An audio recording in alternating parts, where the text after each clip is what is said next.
describe Asleep in the Valley as an anti-war poem অথবা how is pity of war presented in the poem কিংবা প্রশ্নটা তোমাকে ঘুরিয়ে বলা হতে পারে what is the central idea of the poem asleep in the valley কিংবা প্রশ্নটা এমনও হতে পারে how does the poet express the futility of war through his poem asleep in the valley কিংবা বলা হতে পারে what attitude of the poet to war is reflected here বা তোমাকে বলতে পারে describe the significance of the title of asleep in the valley অথবা give the substance of the poem asleep in the valley কিংবা discuss asleep in the valley as an anti war poem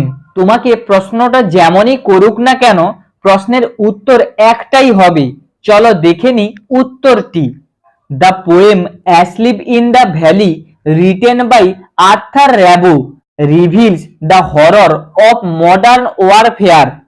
The poem opens with a beautiful view of a valley where a soldier is found sleeping. However, at the end of the poem, a close look reveals that the soldier has the bullet wounds.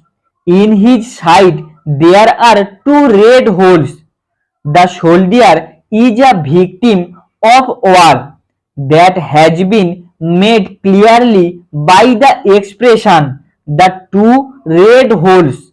Thus, poem proclaims the futility of war with the contrast of life and nature. Grim death is the inevitability of war, and the poem ironically presents the monstrous destruction that a soldier has experienced in warfare. আসছি দ্বিতীয় প্রশ্নে his smile is like an infant's whose smile is being referred to here. Why is his smile compared to the smile of an infant? How does nature take care of him?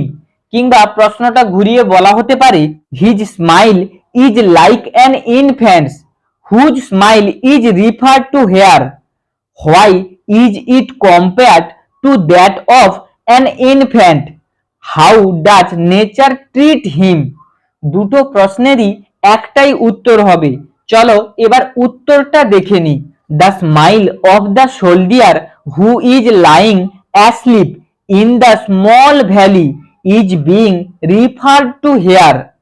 The smile of the soldier is compared with that of an infant as it is innocent and without any guile. The poem wants to suggest that though he is a soldier whose occupation is to kill, he is as innocent as an infant when he is asleep. Nature has provided him everything he needs for his sleep. His grudgy bed is warm and sun-soaked. Fern leaves act as a pillow under his head. The filtered sunlight from the hilltop keeps him warm.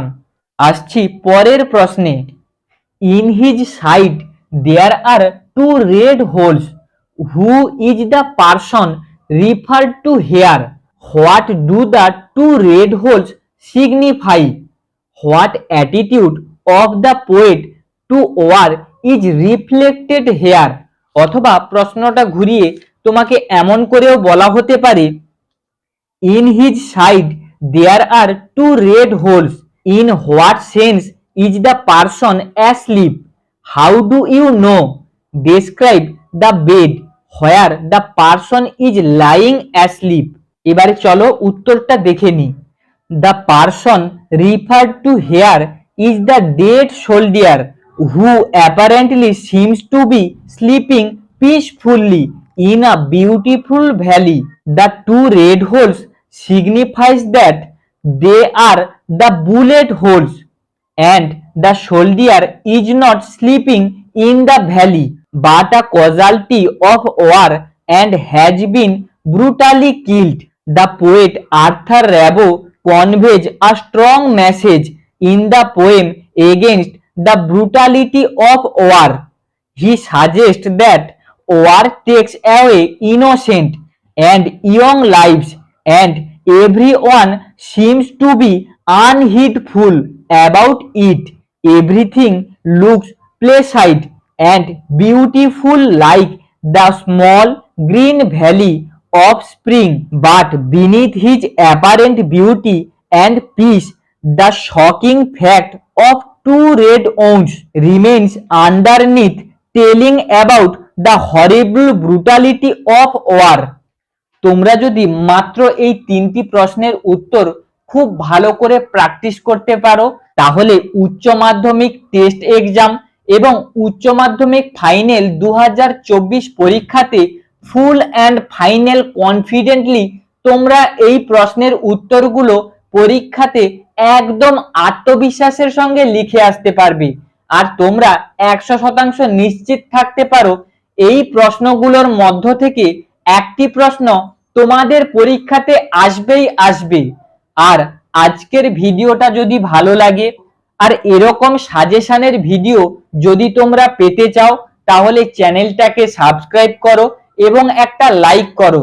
তার সঙ্গে তোমাদের জন্য একটা খুশির খবর, এই চ্যানেলে তোমাদের বাংলা এবং ইংরেজি পাঠ্য বইয়ের সমস্ত গল্প কবিতাগুলো একে একে পুঙ্খানুপুঙ্খভাবে লাইন ধরে ধরে আলোচনা করে দেওয়া হয়েছে।